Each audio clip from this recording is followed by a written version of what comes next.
दोस्त, क्या बात है मेरे भाई? उदल तो पढ़ा लिखा नहीं हूं, मैं तो मूर्ख हूं ना। तुम मेरे शादी पढ़े हो, विद्वान हो। मेरा दादा हो सके आंख कमजोर हो गया होगा, इससे कहता होगा। इस दस्तावेज में देखो दोस्त कि किसी न किसी गुना पर जरूर उदल का नाम हो सकता है। ये तो बाबा मेरे ही कमाई से बना है। हाँ दोस्त, इसको देखो।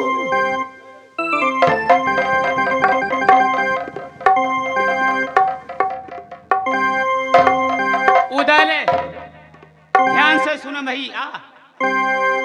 बेटा इंदल कुमार का नाम है, आपका मोहब्बा में कुछ नहीं है।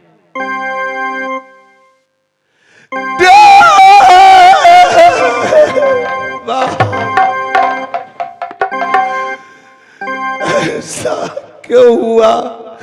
ऐसा क्यों हुआ?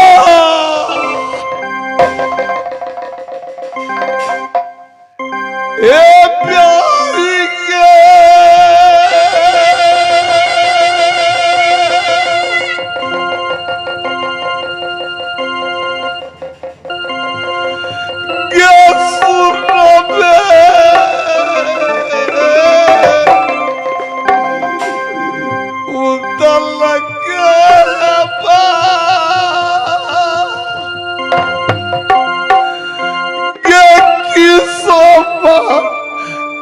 फुट गेलो प्यारी, तीनों मूर्ति के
पति मेरे दोस्त मूर्ख था, अपने बेटा को इंदल को नाम पर सारे जमीन लिखा लिया। किया दागाबाजी की लम्बो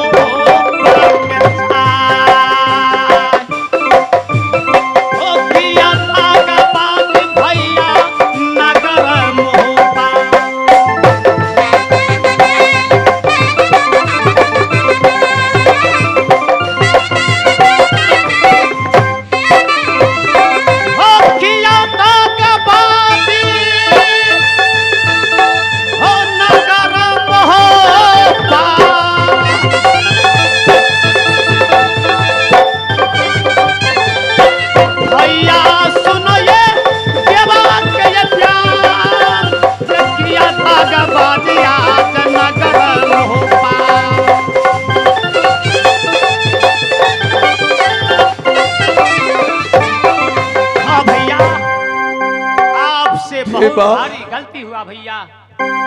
देवा, तुम थोड़ा साइड हो। मोहर वाली स्वामी जी, अब मैं क्या कर सकता हूँ? क्या कर सकता हूँ? स्वामी जी, मुझे कलेजा फट रहा, कलेजा फट रहा है प्यारी। स्वामी जी, जब नगर मोहब्बा आज बेटा जंगली को नाम से नहीं है तो जहाँ जा हाजइबा पिया मोहा तेरा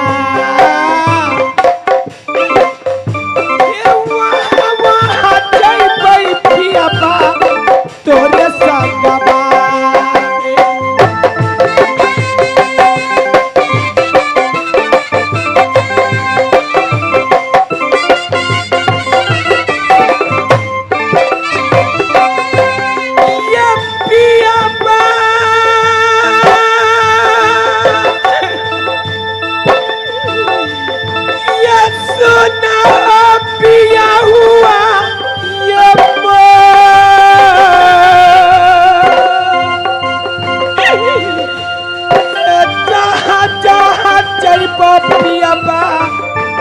सती के फूला बात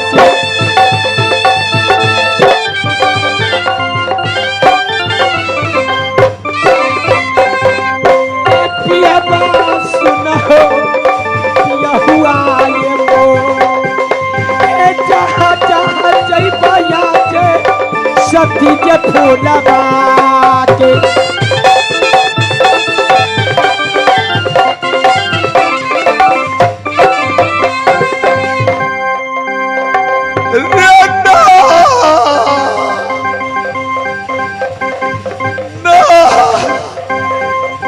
नहीं पिताजी, मैं नाबालिग तू जुल्म कर रही हो, जुल्म कर रही हो। शायद मेरे वस्त्र तुमने खोले थे, मेरे बीबी बच्चा को वस्त्र तू उतार नहीं सकोगी। इंदल आज को शमैया में सबको आंख उलट गया रे। जाओ जाओ, आज से तू ही लोग मप्पा में नाच करना। आज तेरे लिए सब मर गया है, इसलिए जितना जल्दी होता है उतना जल्दी।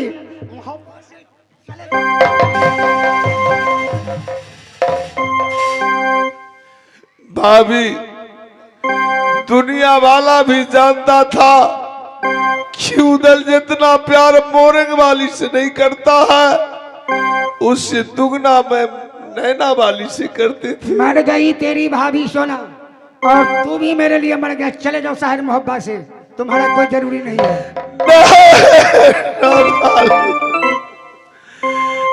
कार्तिका महीना में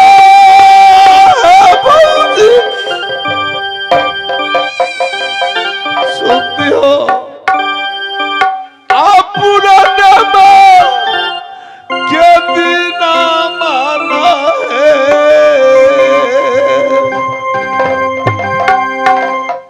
गंगा पैसा जाई खेल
जोड़ा लाई पीर दिया है भौजी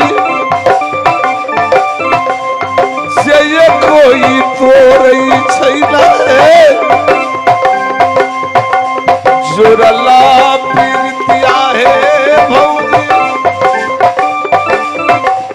से ये कोई तो रही छैना है सगरा होई छैना राका बाबे बासजी दूरा में यही कुआं यही के बरजी पताल में यही पानी यही खिला गई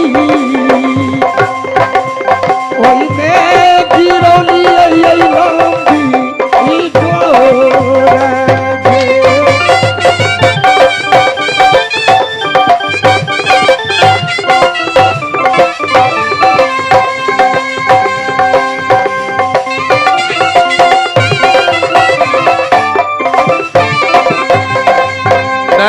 वाली मैं जाते जाते जा रहा हूं बखी एक बात तुमने याद करनी के पाछे पा सताओ गे नयनमा वाली जा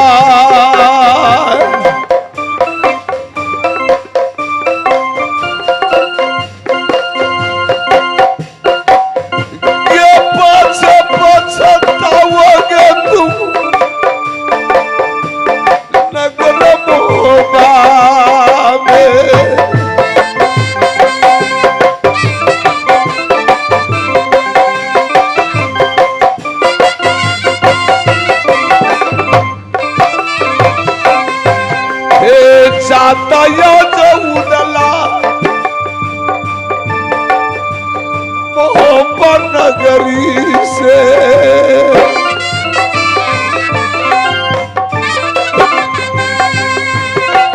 भाई आइए सुनिए काफिले को समान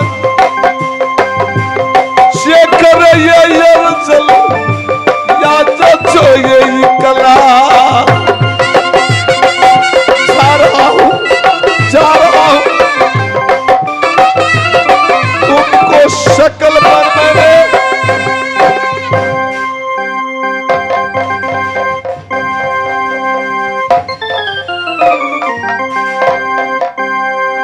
चाचा रुपना बेटा इंदल जो शहर मोहब्बा के अंदर में काटा था उस कांटे को मैंने हमेशा के लिए निकाल करके फेंक दिया हूँ। धान अब तुम्हें जो जी चाहता है शहर मोहब्बा के अंदर में कर सकते हो। चाचा रुपना और इस समय मैं दरबार के अंदर में तुम्हारे लिए और तुम्हारे पिताजी के लिए मैं सुंदर खाना बनाने के लिए जा रही हूँ। शाल करेगी माँ। अब ये बदलाव हाँ किस तरफ रहेगा रे?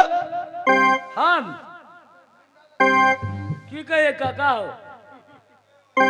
केना रह हो बहुत नमक बेटा हम खाए उदल बाबू को हो निमक के सैयद देंगे मालिक कोया हो जा मालिक जाएगा रूपना जाए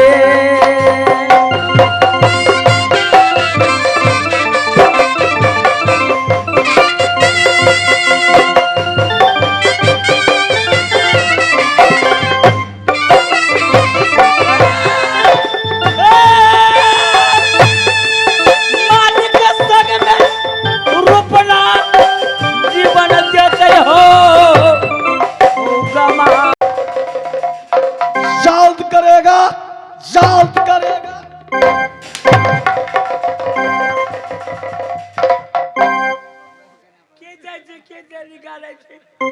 जल्द करो जितना समय लगेगा उतना कोरा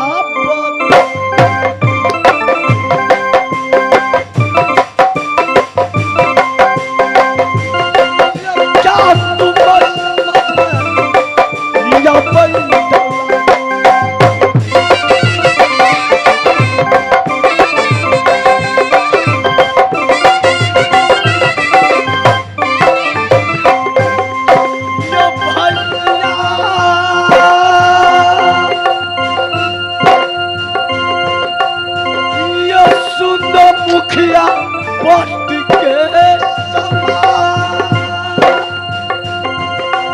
होया जब कहानी बीते नगर हो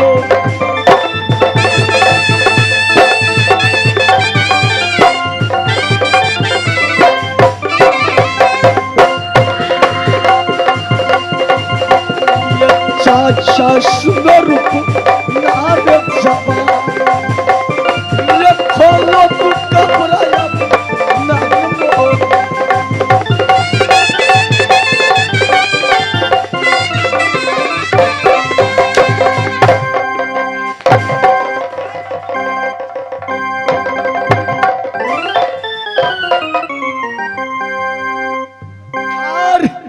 सबका सब चला गया। अब राज और ताज इंदल के साथ रहेगा। इस समय जा रहा हूँ, माँ खाना बनाई होगी, ये सुंदर भोजन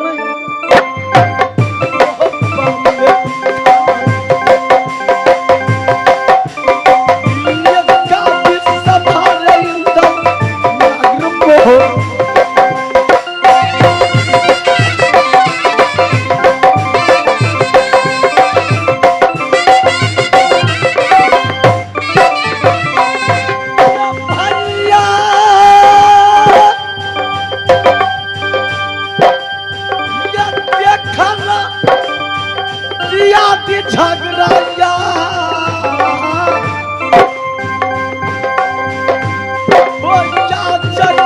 खेला कैसे फाटी था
स्वामी जी सब कुछ रचते हुए में आज भैया मौसी ने मुझको घर से निकाला। सौरे उदल का भाग, सौरे उदल का भाग, ये कैसा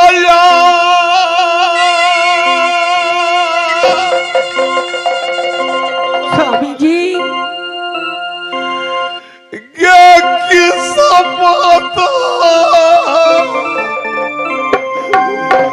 बना गया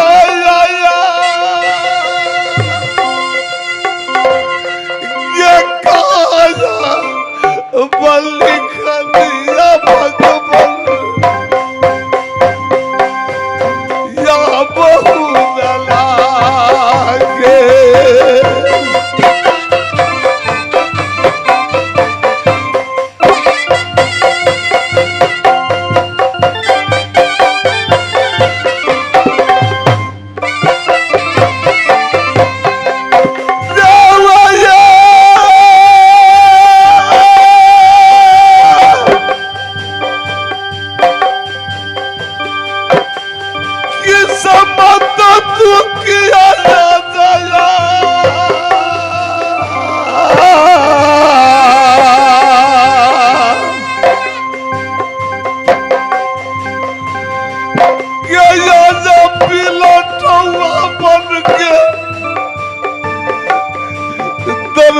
ठोकर खाता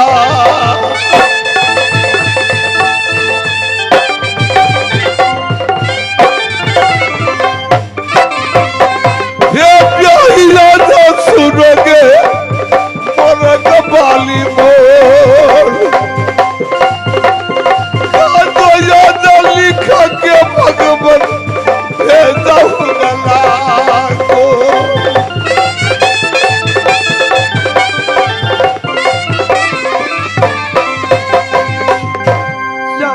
रखवाली। स्वामी जी, दुख और सुख इसी धरती पर होते हैं स्वामी जी। जब भगवान को भी विपद पड़ा था तो 14 बरस वनवास में काटी। उसी समय आज हम तीनों प्राणी को विपद है स्वामी जी। हौ पार लई विपतिया हौ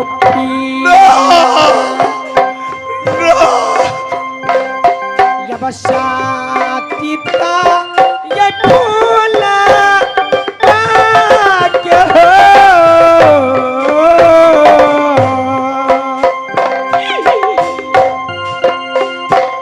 से पिया हो बेईमान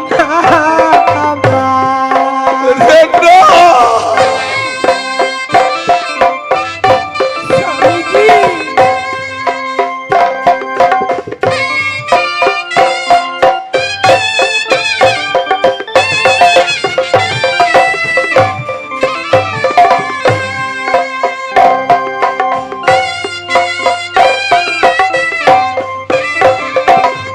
रखवाली मुझे करे जा अब ये कती न छलिया हो पिया बा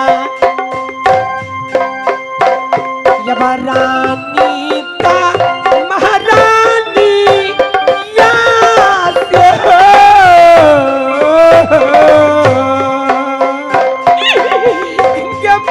गमा रखवाली। से पिया बेगारा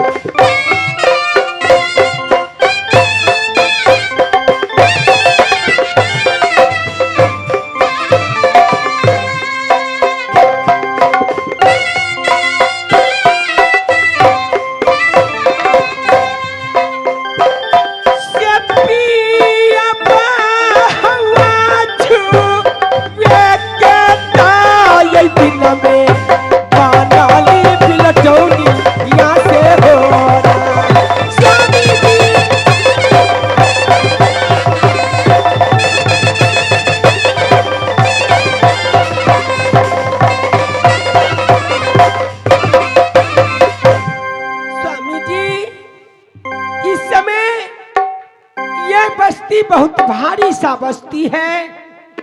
चलिए खाने पीने के लिए इस बस्ती में आंचल फैलाती हूँ और भीख दुख मांगते हुए हम तीनों प्राणी आगे को चल जाएंगे। ये पुरियौ मदतिया सती फूला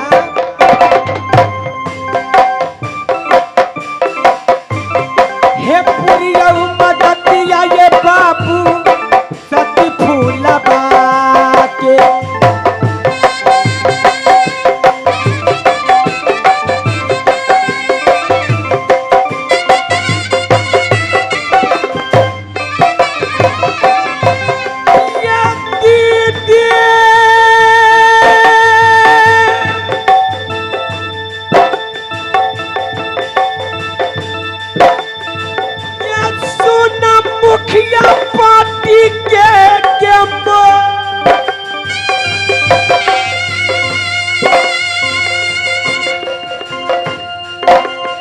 विपत्ति मोटरिया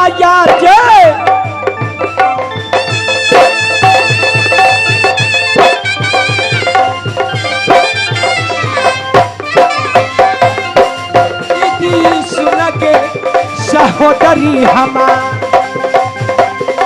बड़ी है विपत्तिया जे सती जे फूल बात जी।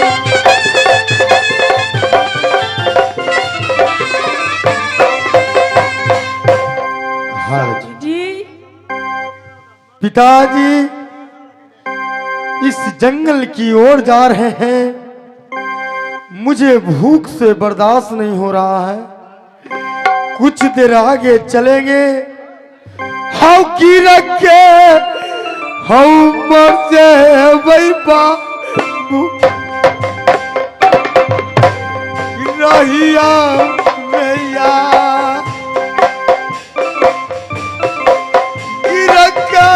मर जाए बाबू सो रहिया